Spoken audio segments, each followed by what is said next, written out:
নমস্কার বন্ধুরা, আমি আজকে নিয়ে এসেছি আমার এইগুলো জবা গাছ। এই যে আমরা প্রথম যখন আমি গাছ শুরু করেছিলাম এই দেশি জবা দিয়েই ছাদ বাগান শুরু করেছিলাম। তো সেই গাছই আমি প্রত্যেক বছরই অনেকে একবার করে কাটে, কিন্তু আমি দুবার করেই গাছগুলো কাটাই ছাঁটাই করি। এটা ভাদ্র মাস, আশ্বিন মাস, ভাদ্র মাস, এই সময়তে তোমরা একবার যদি কাটাই ছাঁটাই করে দিতে পারো, তার মানে আমাদের পুরনো ডগাতে বেশিরভাগ অতটা ফুল ফোটে না, ওই দুটো একটা করে মাথায় মাথায় ফুল ফোটে। যেমন এটা ফুলের পরিমাণটা কমে গেছে, তাও যে এইদিকে যেমন দুটো আছে, তিনটে, চারটে, পাঁচটা, ছটা, সাত, আটটা করে ফুল ফুটছে এক একটা ডগাতে। তবে গাছটা এখনও ফুলটা অনেকই ফুটছে, কিন্তু ডালগুলো সব একটু এলোমেলো হয়ে গেছে, গাছের সুন্দর একটা শেপ নাই। যেমন এইদিকে একটা আছে লক্ষ্মী গাছ। লক্ষ্মী গাছটা এর আগেও তো আমি তোমাদেরকে দেখিয়েছিলাম, তখন হয়তো অনেকে বলবা যে দিদি ভাই শুধু একটা গাছই বারবার দেখায়। তাও এই গাছটা আমি যখনই ভিডিও করতে আসি তখন এই গাছটা দেখাই। এত পরিমাণে ফুল ফোটে না, তোমাদেরকে না দেখালে আর ভালো লাগে না। যেটাই বেশি ভালো লাগে সেটাই তখন আমি বেশিরভাগ করে দেখাই, এটা সেটা। যেমন তোমরা দেখো এই গাছটা প্রচুর পরিমাণে ফুল ফুটেছে। তো এই সময়তে তোমরা আমাদের এখন শীতের গাছ অনেক সময় তৈরি করতে হয় এই সময়। তো ছাদ বাগান যাদের বড় সড়ো ছাদ বাগান থাকে সেটার কথা আলাদা, যাদের ছাদ বাগানে হয়তো অল্প কিছু জায়গা আছে, কিন্তু এইরকম যদি 4-5টা জবা ফুলের গাছ থাকে তাহলে জায়গাটা অনেকটা নিয়ে নেবে। তো সেই হিসাবে তোমরা এই ডালগুলো এখন এইভাবে করে সুন্দর করে কেটে দিতে পারো। সে যাদের বাড়িতে হয়তো পুজোর ফুল দুটো একটা ফুটছে সেটা ঠিক আছে, যদি অনেক কটা গাছ থাকে হয়তো দুটো কেটে দিলা, পরের বার যখন যে দুটো কাটলা তার পাশ থেকে যখন আবার কুশি বেড়াই যাবে, তারপরে যেইগুলোতে হয়তো ফুল ফুটছে, যে এইগুলোতে কুশি বেড়াইয়ে কুড়ি চলে এসেছে, তখন আর দুটো হয়তো কেটে দিলা। তো এইভাবে করেই তোমরা রাখতে পারো। তখন শীতের গাছ করতে গেলেও তো আমাদের অনেকটা জায়গার দরকার পড়ে, তার জন্য এত বড় বড় ঝাঁকড়া গাছগুলো এই সময় না রেখে একটু ডালগুলো যদি কেটে দিতে পারো, পরের বার তখন যত নতুন ডগা বেরাবে সেই নতুন ডগাতেই তখন আমাদের প্রচুর পরিমাণে ফুল ফুটবে। তো এই গাছগুলো আমি এখন এটা কাটাই ছাঁটাই করে দেব। সে আজকে কাটবো না, 2-1 দিনের মধ্যেই কেটে দেবো। আরও কয়েকটা গাছ আছে, তো এই কড়িগুলো দেখছি ফুটে যাক, তারপরে আমি কেটে দেবো। এই যে লম্বা ডাল হয়ে গেলে পরে ফুলের পরিমাণটা কমে যায়। এই যেমন এই ডগাতে আর ফুল ফুটবে না, 3-4 দিন পরে হয়তো একটা ফুল ফুটবে। এইটাতে যেমন একটা ফুল ফুটবে, তাও 2-3 দিন পরে। ফুলের পরিমাণটা অনেকটাই কমে গেছে, তো আমি কেটেই দেবো। তার জন্যে ভাবলাম যে ভিডিওটা করি তোমাদের। ওই যে এই সময়তে যদি একটু ডালগুলো কেটে দাও, তাহলে পরের নতুন ডগাতে প্রচুর পরিমাণে তোমাদের ফুল ফুটতে পারবে। যেগুলো হয়তো শেপ সাইজ গাছের ঠিক আছে সেগুলো তোমরা না কাটলেও পারো, কিন্তু এই ধরনের গাছ যদি থাকে তো এইখান থেকে যদি কেটে দাও আর গাছের গোড়াতে একটু সার দিয়ে দাও, তাহলে বেশ 15-16 দিনের মধ্যেই কচি কচি ডগা বেরাবে, সেই ডগাতে প্রচুর পরিমাণে ফুল ফুটবে। আমাদের এলোমেলো গাছের তো আর ফুল ফুটলে দেখতে অতটা ভালো লাগে না। বেশ সুন্দর গাছ সাদে থাকলে, গুছানো থাকলে সেই সব গাছে ফুল ফুটলে খুব ভালো লাগে। তো হয়তো তোমরা ডালটা কেটে দিলা, কেটে দেওয়ার পরে এই গাছের গোড়াতে একটুখানি সার দিয়ে দিতে পারো।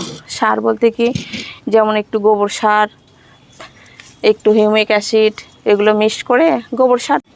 তো যখন ডালটা এইভাবে এখান থেকে কেটে দিলা, কেটে দেওয়ার পরে গাছের গোড়াতে একটু খাবার দিয়ে দাও।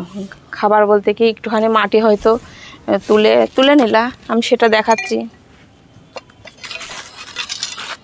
আমার মাটিটা রেডি করা নাই, সেটা আমি করব। এইভাবে করে পুরো মাটিটা তুলে নাও।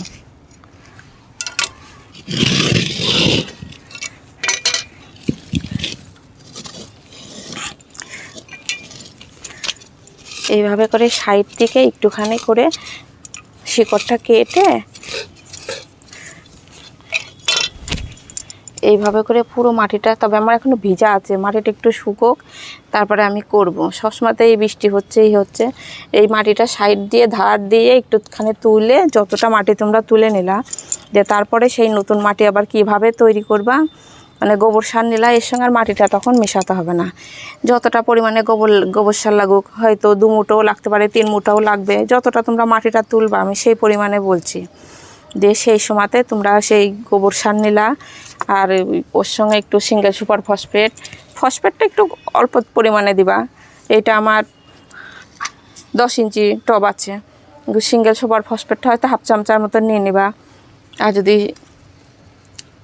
ম্যাগনেসিয়াম থাকে। ম্যাগনেসিয়ামে কি হবে, এই যেমন আমার এই পাতাগুলো সবুজ ভাবটা একটু আস্তে আস্তে কমে গেছে, এটা হয় ম্যাগনেসিয়ামের অভাবে, যেটাকে বলে ম্যাগনেসিয়াম সালফেট, এপসাম সল্ট, দুটো একই জিনিস। সেটা তোমরা নিয়ে নিবা, নিয়ে সেই গোবর সারের সঙ্গে সেইটা দিয়ে দিবা। আর তার সঙ্গে অবশ্যই একটু পটাশ সার দিবা। পটাশ সার দিলে কি হবে, গাছটা, এই জবা গাছটা পটাশ সার দিলে পরে গাছ ভর্তি হয়ে ফুল হয়। ওই গোবর সার, পটাশ আর সিঙ্গেল সুপার ফসফেট এগুলো দিয়ে তখন মাটি তৈরি করে গাছের গোড়াতে দিয়ে দাও। আর বাড়িতে তৈরি সবারই তো কম বেশি চা পাতা থাকে, তোমরা যারা রাখো, যেমন চা খাওয়ার পরে যেই চায়ের পাতাটা থাকে সেগুলো শুকিয়ে, কাঁচা ডিমের খোসাটা শুকিয়ে, সেইগুলোও তখন এই মাটির সঙ্গে মিক্স করে গাছের গোড়াতে দিয়ে দাও এই সময়।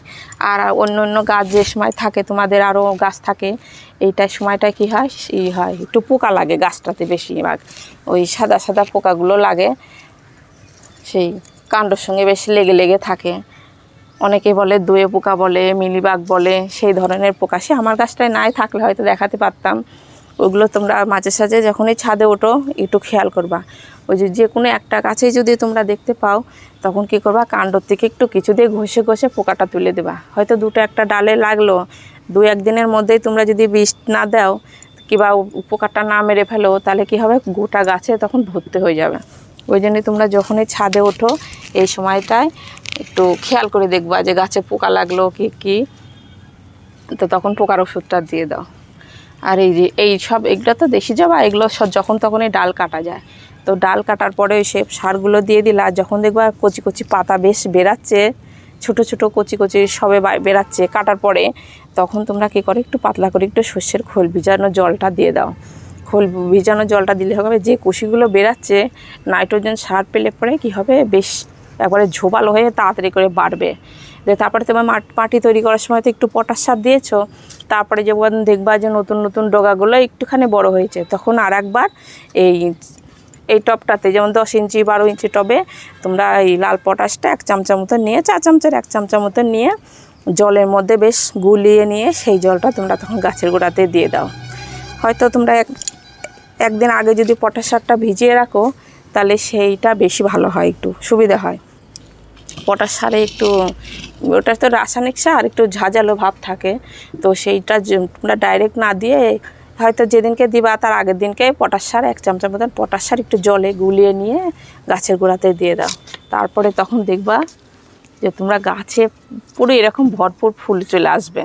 আর ওই এলোমেলো ডালে তো তখন ভালো লাগবে না, তাই জন্য তখন ভিডিওটা দিলাম যে তোমাদের বাড়িতে গাছ থাকলে সুবিধে হবে। আর এটা কিছুদিন আগে ভিডিও দিয়েছিলাম, সেই চারা গাছটাতে আমার কত সুন্দর ফুল ফুটেছে। এই যে আর আগাছাগুলো যেইভাবে করে তুলে ফেলবা বৃষ্টির সময়তে। আর একটা কথা যেটা বলছিলাম, এক কথার মধ্যে আর এক কথা বলি, যেমন তো সেদিনকে যে ভাতের ভিডিওটা দিয়েছিলাম, অনেকে হয়তো না দেখেই কমেন্ট করেছো। যদি রোদ্দুরের সময় আমি বলেছিলাম যে ভাতের সারটা তৈরি করে নিয়ে মাটি দিয়ে আর ভাত দিয়ে করে নিয়ে, তো ওইটা বেশ 15-16 দিন রাখলেই হয়ে যাবে। কিন্তু যে সময় বৃষ্টি হচ্ছে বেশ স্যাঁতস্যাঁতে ভাব, সেই সময় একটু টাইমও লাগতে পারে। তো রোদ্দুরের সময় হলে তোমরা দেখবা সেটা কিছুদিন নাড়িয়ে যদি শুকিয়ে যায়, বেশ ঝরঝরে হয়ে যায়, কোনো গ্যাস থাকে না, সেই সময় তোমরা জানবা যে হ্যাঁ সারটা রেডি হয়ে গেছে। তো এইভাবেই তোমরা পরিচর্যা করো, তোমাদেরও গাছ খুব সুন্দর হবে। আর পোকার ওষুধ, সে দুটো একটা পোকার ওষুধ তোমরা রাখতে পারো বাড়িতে, যখন দেখবা পোকা লেগেছে। তবে আমার খুব একটা লাগে না, সবসময়তে খেয়াল রাখবা গাছটাতে। তো যাই হোক, ভিডিওটা এখানে শেষ করছি। নমস্কার।